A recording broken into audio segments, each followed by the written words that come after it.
and becomes extinct. Educated himself in imbecility, becomes so educated and so idiotic at the same time. Aldous Huxley, writing in the 1940s, as a skeptic, said, "We are living today not in the delicious intoxication of the early successes of science, rather in the grisly morning after, where it has become quite apparent that what science may have actually done is to introduce us to improved means in order to obtain hitherto unimproved or rather deteriorated ends. What science may have done is increased our methods for ultimately contemptible goals."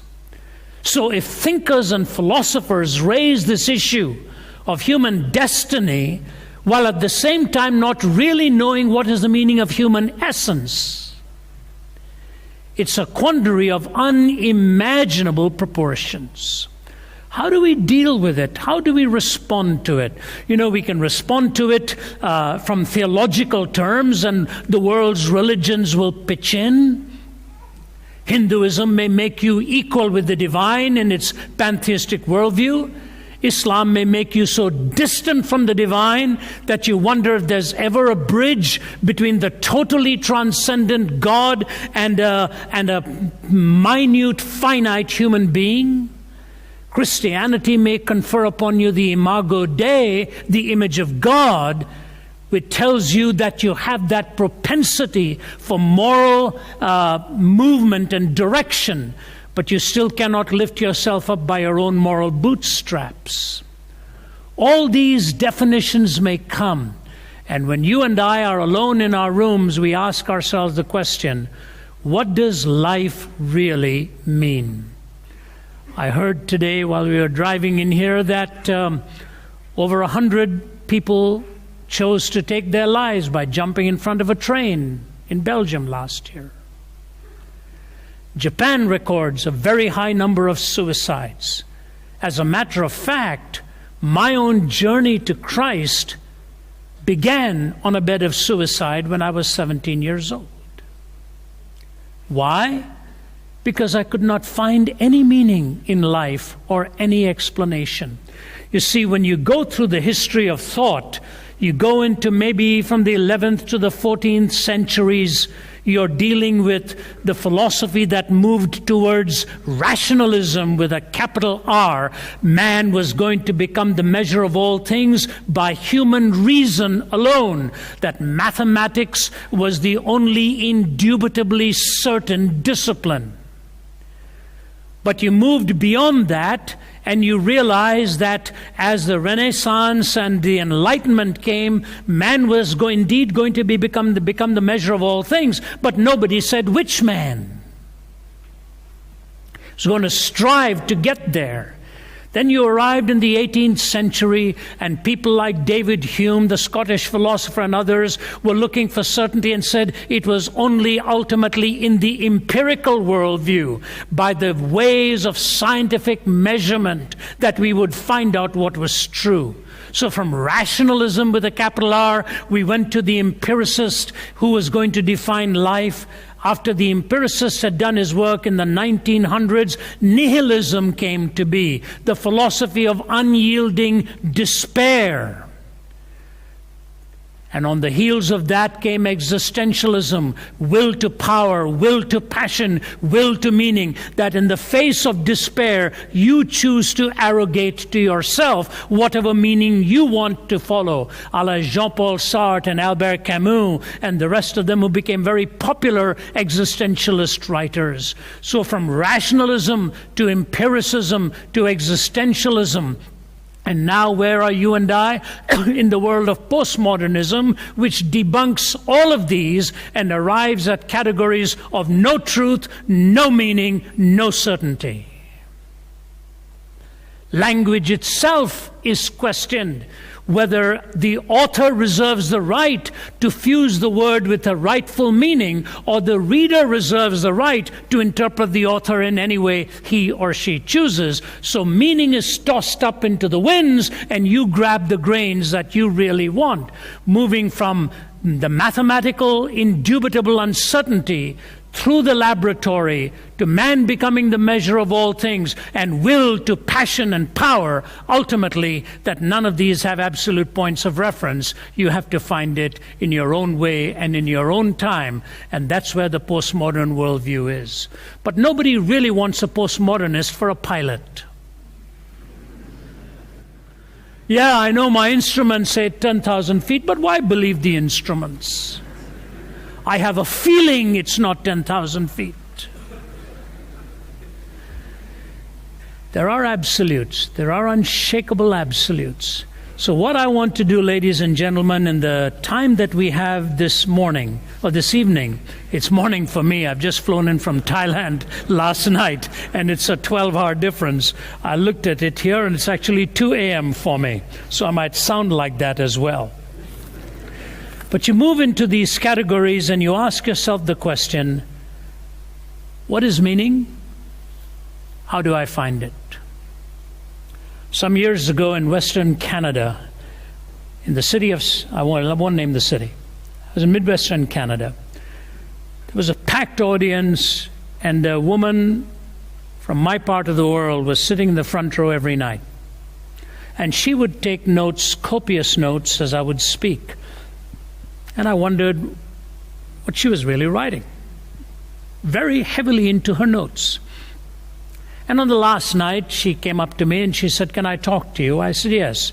So we sat down in the front row and she talked. She said, "My husband was a very prominent medical doctor in this city." She said, "I can take you to one street where there are 3 or 4 apartment buildings owned by us. Very well to do." She said, every night he would wake up in the middle of the night, go out and do some rounds. He was a very conscientious doctor. For all the surgeries performed, he would go and check into his patients, come back again about 3 or 4 in the morning, get a little sleep, go back to work the next day and do his surgeries.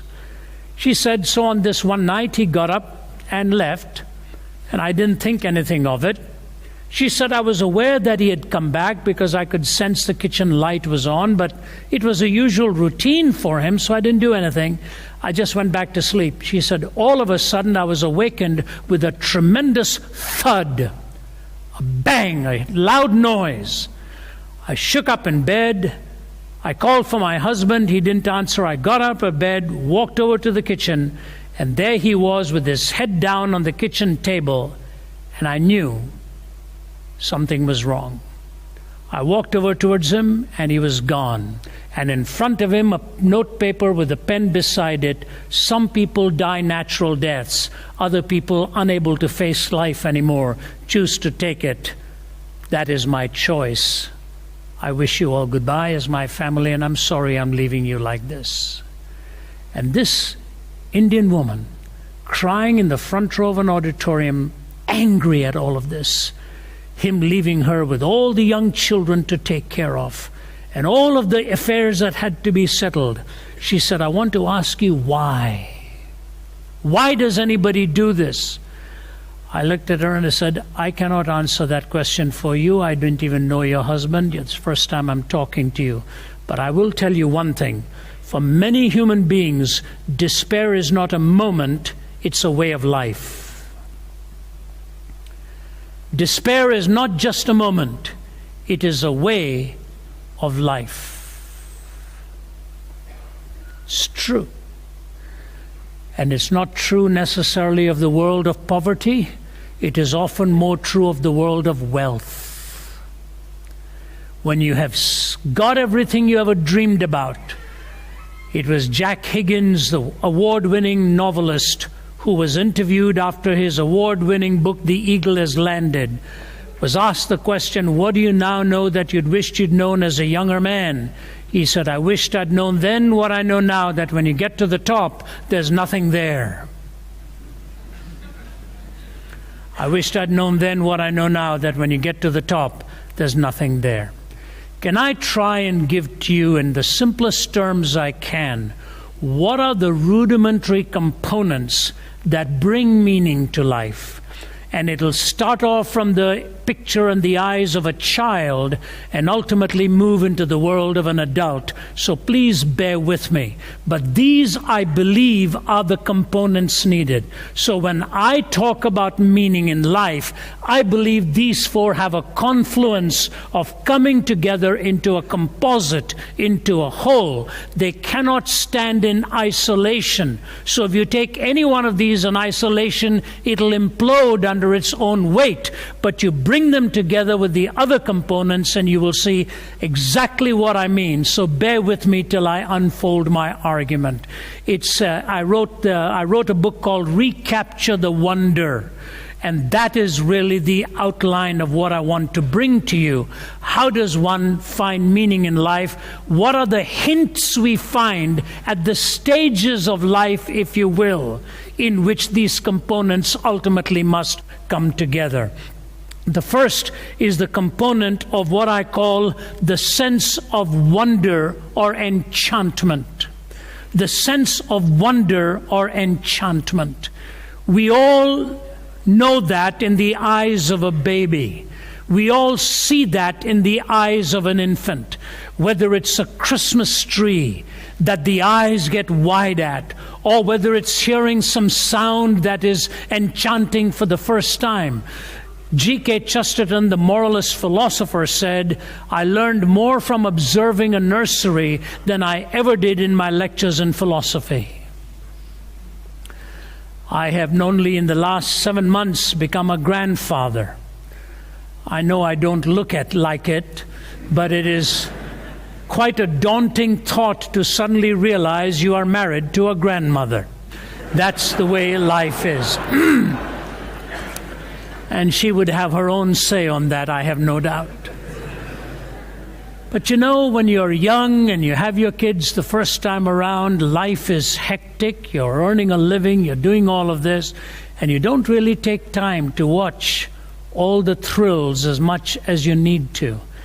Now at this stage in life, when you hold a tiny little one, that's your grandchild, in your arms, and you begin to see the thrill of a little one with each new experience, you realize how marvelous and how beautiful life is all about, really. I'd been traveling for 7 weeks with my traveling associate, Kryn, and we'd been gone to many countries, and I'd been praying each day that whenever this little grandchild was born, that I would be there. And I was on pins and needles for those 7 weeks that he would come a little too early, and I'd be miles away, and my daughter would never forgive me. We arrived on a certain day at 3 p.m. and I was in the train in the Atlanta airport going to the baggage claim, and I turned to Kryn and I said, I wonder if it'll happen today now that I'm home. We got home at 5:15 p.m. At 6:15 our phone rang, my son-in-law saying we're on our way to the hospital, the baby's coming any minute. And within an hour we were there, and I held my little grandson in my arms. I have been known to induce labor in a lot of people, but it was nice to have done that in my own daughter's case. I held that little one in my arms, all of 5 pounds and 10 ounces. It's a magnificent sense to hold that child. 2 days later, I was in a bank talking to one of our bank tellers. They asked me, how's Naomi doing? I said, they know my daughter Naomi. I said, the baby's here, newly born baby. And I looked at the teller and I said, you know what? When I look at a baby like that, I say to myself, how does anyone not believe in God? And you know what she said? And how does anyone ever think of hurting a little one like that? The two realities of life immediately converged in discussing a newborn baby, the wonder of life and the hideousness of human depravity. That you can see something so magnificent and yet recognize that there are capacities. In fact, the first thing the nurse said to her when she came into the room, while my wife and I were there, are to give her the security protection for the baby and the wristband, so that if that child were ever taken into an elevator on that floor anywhere, it would trigger an alarm system.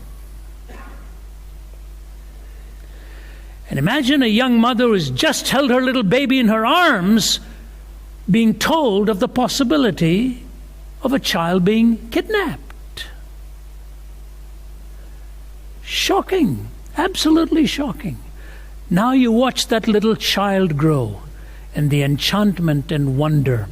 And then you find out how marvelous the fairy tales really are, and you start reading the fairy tales as they get older. And you noticed two things about every fairy tales. There is the extraordinary thing that you notice, the world of enchantment. But then two things come into that fairy tale very quickly. If you don't come back by such and such, you will become a such and such. It's always a condition. If you don't come back by 12 o'clock, you'll become a pumpkin. That sort of stuff. And no one ever says to the fairy godmother, "How come?" G.K. Chesterton says, because if you say to the fairy godmother, "How come?" you may as well be prepared for the fairy godmother to say to you, "How come there is even a fairyland?" There's always a condition, and there's always the recognition of the mystery that you don't always question every condition. The conditions are there for life. Now, what I want to say to you is this. If you take wonder away, and you take enchantment away, you take the mystique and the mystery away of a little life, and as life goes on, two things will happen. You know, what the first thing will happen? The first thing that will happen is you will lose a sense of gratitude and think you owe nothing to anybody. You are really the provider of all of your needs. The loss of gratitude always follows the loss of a sense of wonder. I lived and grew up in Delhi. I never earned a penny in my pocket until I left India at 20 years old. I never even received any pocket money. I just knew how to make friends with kids who got pocket money. And I knew how to enjoy all those things with people who had it. I never had it. And I always dreamed of the great day that you could go somewhere to the West and start earning money and making it big time. And in a strange way, that dream came. I went when I was 20 and moved to Toronto, Canada, and lived in Toronto, studied there, went into business and was preparing all of that. And I noticed some of the loneliest people in the world. I was in the hotel business. Some of the loneliest people in the world would be sitting there at night with something in their hand to drown their sorrows and drown their monotony and drown their boredom. And I found myself trying to answer questions of people who had 10 times more than I did. Now in America, we're in a quandary financially. We borrowed and borrowed and borrowed against that which we could not repay. In English, you have a saying of certainty. You can take that to the bank, but you better not say that now. Have you insured that? You're not sure about the insurance companies now. You're not sure about the banks now. And for the first time in about 40 years of living in the West, I drive past shopping centers and malls where you see tiny businesses shut down. And it has all come on the heels of the last 20 or 25 years of irresponsible living that has come hand in hand with the rejection of the place of God in human destiny. We don't want to, you can go to the Forbidden City in Beijing today on a given day in December and see Merry Christmas, and yet in the United States you take your life in your hands in a public institution if you put up a sign called Merry Christmas. Somebody from the American Civil Liberties Union will want to sue you for that. They want to ban prayer in schools. I saw a bumper sticker that said, as long as there are mathematics examinations, there will always be prayer in schools.